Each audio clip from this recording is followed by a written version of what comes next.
Karaté. Le karaté est originaire du royaume des Ryukyu. Il fait maintenant partie du Japon et a des influences du kung-fu chinois. Bien que le karaté ait plusieurs styles différents, beaucoup d'entre eux incluent des techniques de frappe telles que les coups de poing, les coups de pied, les frappes de genoux et les frappes de coude, ainsi que les techniques de main ouvertes comme les mains en forme de couteau. La philosophie derrière le karaté implique non seulement un entraînement physique, mais aussi un accent sur la discipline mentale et le caractère moral. Les pratiquants apprennent des formes, des combats et de l'autodéfense, visant à développer un caractère de maîtrise de soi et de respect. Ils utilisent le système classique de ceinture, allant du blanc au noir.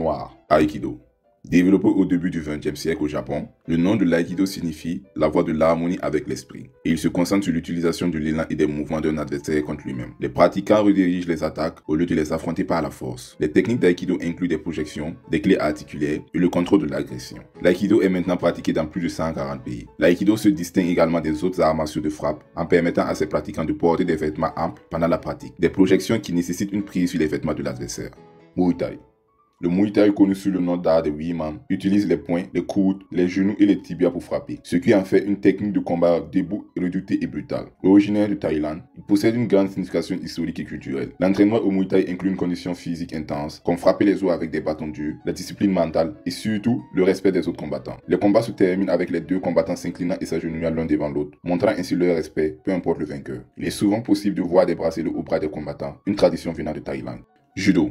Le judo se concentre sur les projections et les techniques au sol, y compris les maintiens, les clés articulaires et les étranglements, et a été développé par Jigoro Kano au Japon. Il met l'accent sur le principe de l'efficacité maximale pour un minimum d'effort. Il est souvent considéré comme le jutsu debout, car il utilise les principes du jutsu brésilien dans le combat debout. Le judo est à la fois un sport de compétition et un moyen d'autodéfense, enseignant aux pratiquants à utiliser le levier et l'équilibre pour vaincre des adversaires plus forts. Il implique également un entraînement avec des vêtements amples, tout comme l'aïkido.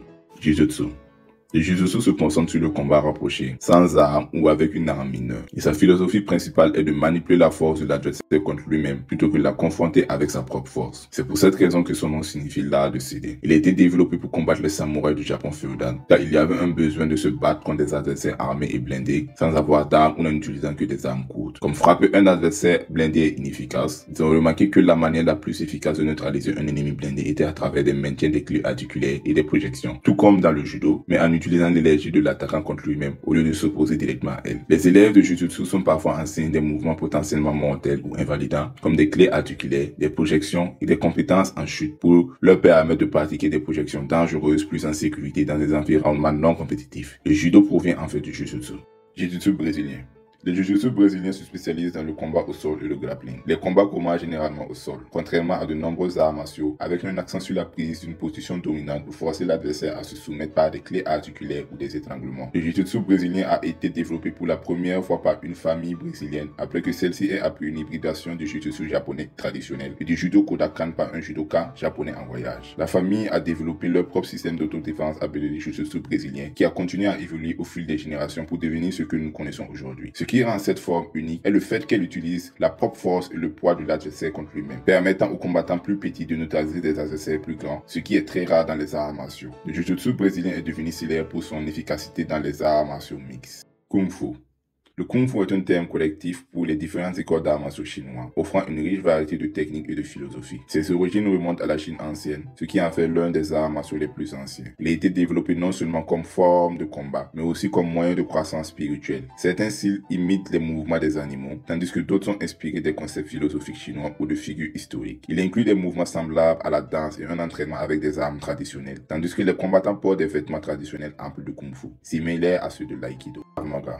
Le Krav Maga est un système d'autodéfense pratique développé pour l'armée israélienne, axé sur l'efficacité et les mouvements instinctifs conçus pour des situations réelles. Il combine des techniques de boxe, de lutte, d'aïkido, de judo et de karaté et utilise des mouvements qui seraient considérés comme illégaux, comme le coup d'œil ou les morsures. Les pratiquants apprennent à se défendre contre diverses attaques, y compris les saisies, les frappes et les armes, en se concentrant sur la neutralisation des menaces rapidement et efficacement, comme le désarmement de couteaux et d'armes à feu. En raison des dangers évidents, il n'y a pas de compétition de Krav Maga. On dit que pour une compétition, il faut des règles. Et lorsqu'il y a des règles, ce n'est plus de Krav Maga. L'entraînement se concentre sur la prise de conscience, l'agression et la préparation des individus à l'imprévisibilité de la guerre. Capoeira. La capoeira est un art martial afro-brésilien qui combine des éléments de danse, d'acrobatie et de musique, développé par des esclaves africains au Brésil. Il était déguisé en danse pour permettre la pratique sans être détecté par les propriétaires d'esclaves. La capoeira est connue pour ses manœuvres rapides et complexes, utilisant principalement la puissance, la vitesse et le levier pour une grande variété de coups de pied, de tours et d'autres techniques. L'entraînement favorise la condition physique, le rythme et la créativité, incarnant un riche patrimoine culturel. C'est l'un des arts martiaux les plus intéressants qui soit.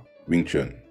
Le Wing Chun est un style de Kung Fu connu pour ses combats à courte distance et ses coups de poing très rapides. Développé dans le sud de la Chine, ces techniques se concentrent sur l'efficacité et la simplicité. Les pratiquants utilisent la posture et la structure pour générer de la puissance, visant à contrôler la ligne centrale, le chemin le plus direct vers un adversaire. Les coups rapides et les attaques à courte portée du Wing Chun en font une méthode efficace pour l'autodéfense dans des espaces restreints. Boxe. La boxe, souvent appelée la science douce ou l'art de frapper sans se faire frapper, est un sport de combat. Elle se concentre sur la combinaison des coups de poing, le travail des pieds et les mouvements de tête. Originaire des civilisations anciennes, elle a évolué pour devenir le sport moderne que nous connaissons aujourd'hui, régi par les règles du marquis de Queensberry. L'entraînement inclut des sparring, du travail au sac lourd et divers exercices. Étant très célèbre, elle est considérée comme l'art martial le mieux rémunéré, permettant souvent aux bons boxeurs de gagner de gros pourcentages d'argent, là où d'autres artistes martiaux n'auraient gagné qu'une petite somme, permettant à un boxeur moyen de vivre uniquement de ses revenus de boxe. Kickboxing. Le kickboxing est né au milieu du XXe siècle. Il combine des éléments du karaté traditionnel avec la boxe occidentale pour créer un art martial de frappe dynamique. Il a été développé lorsque des pratiquants de différents arts martiaux ont cherché à concourir sur des règles communes, permettant des coups de poing, des coups de pied, des genoux et parfois des coudes. Il est généralement considéré comme une boxe avec des coups de pied, comme son nom l'indique. Sambo. Le sambo est un sport de combat et un art martial soviétique qui inclut le judo, la lutte et les techniques de combat traditionnelles russes, visant à la fois à l'autodéfense et à la compétition sportive. Les pratiquants maîtrisent les projections comme l'aïkido, les clés articulaires comme le jujutsu et les techniques de contrôle au sol comme la lutte. Le sambo met l'accent sur des transitions rapides entre les positions debout au sol, préparant les compétiteurs à des affrontements dynamiques et polyvalents. Le sambo combat, un autre style de sambo, permet des coups de pied réguliers, des coups de genoux, ainsi que des coups de soxeur, des coups de tête et des frappes aux parties génitales, sauf pour les clés de poignet, debout ou en vol. Silat. Le silat désigne une classe d'arts martiaux d'Asie du Sud-Est, en particulier d'Indonésie, de Malaisie et des Philippines, connue pour ses mouvements fluides et l'incorporation d'armes et de techniques inspirées des animaux. L'entraînement inclut des frappes, des prises et des armes, reflétant les riches traditions culturelles de la région. Les pratiquants de silat ou pesilat apprennent à combiner des manœuvres offensives et défensives de manière fluide, souvent sur des formes semblables à la danse qui déguisent l'aspect martial et leurs mouvements. Tai Chi. Le tai chi est un art martial chinois, pratiqué pour ses bienfaits pour la santé. Il utilise des mouvements lents et fluides, accompagnés d'une respiration profonde, pour promouvoir le calme, l'équilibre et la flexibilité. Conçu à l'origine comme une forme de combat, cette technique inclut le push-in et les applications de combat. Cependant, de nos jours, il est pratiqué principalement comme un moyen de réduction de stress et d'exercice, mettant l'accent sur la circulation harmonieuse de l'énergie interne. Savate. La savate, également connue sous le nom de boxe française, est un art martial qui combine des éléments de boxe occidentale avec des techniques de coups de pied élégants, très similaires au kickboxing et au muay thai. Cependant, le coup de pied en savate doit être exécuté avec la chaussure, ce qui la différencie du muay thai et du kickboxing, qui utilise le tibia et balance la jambe d'une manière différente. Originaire de France, les pratiquants appelés savateurs portent des chaussures spécialement conçues et s'engagent dans un sport qui privilégie la précision et l'agilité. Les techniques incluent une variété de coups de pied, de poings et de combinaisons, généralement développées à partir de compétences en combat de rue, de sorte que l'entraînement met l'accent sur la mobilité, l'exactitude et la fitness technique. Eskrima. Eskrima est un art martial philippin, célèbre pour son combat basé sur les armes, en particulier les bâtons, les couteaux et autres instruments tranchants. Il inclut également le combat à main nue, les clés articulaires, les prises et les techniques de désarmement. L'entraînement commence souvent par l'utilisation des armes pour développer la coordination et la fluidité, qui sont ensuite appliquées au combat sans armes. Kyokushin Karaté. Le Kyokushin Karaté est connu pour son entraînement rigoureux et ses combats en plein contact. Masutatsu Oyama en est le fondateur. Après avoir étudié plusieurs styles d'arts martiaux, il estimait que none d'eux n'offrait ce qu'il considérait comme la véritable voie. Il commença à pratiquer seul et développa ses propres méthodes d'entraînement et sa philosophie de combat. En raison de la puissance et du réalisme de sa technique, Oyama gagna une reconnaissance mondiale au Japon et une grande popularité auprès des élèves et à travers le monde, qui voulaient suivre ce qu'il appelle le karaté le plus fort. Masutatsu Oyama nomma son système Kyokushin, qui se traduit par la véritable voie ou la vérité ultime. Wushu.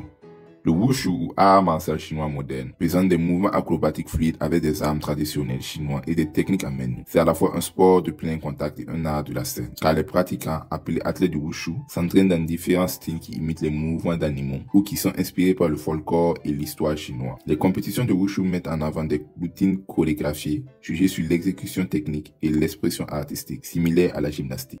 La lutte. La lutte, avec des origines remontant aux civilisations anciennes, comme l'Égypte et la Grèce, fait partie des formes de combat les plus anciennes enregistrées, mais se concentre sur des techniques de grappling telles que la lutte en corps à corps, les projections, les prises de contrôle au sol et la mise au sol d'un adversaire. Elle a évolué sur de nombreuses formes à travers le monde, incluant des techniques olympiques comme la lutte gréco-romaine et la lutte libre, ainsi que de nombreux styles folkloriques uniques à différents styles culturels, comme la lutte à la Grèce turque. L'objectif des lutteurs est de surpasser l'adversaire par une meilleure position et un meilleur levier. L'histoire longue de la lutte démontre son rôle fondamental dans l'esprit compétitif humain et la condition physique. Taekwondo.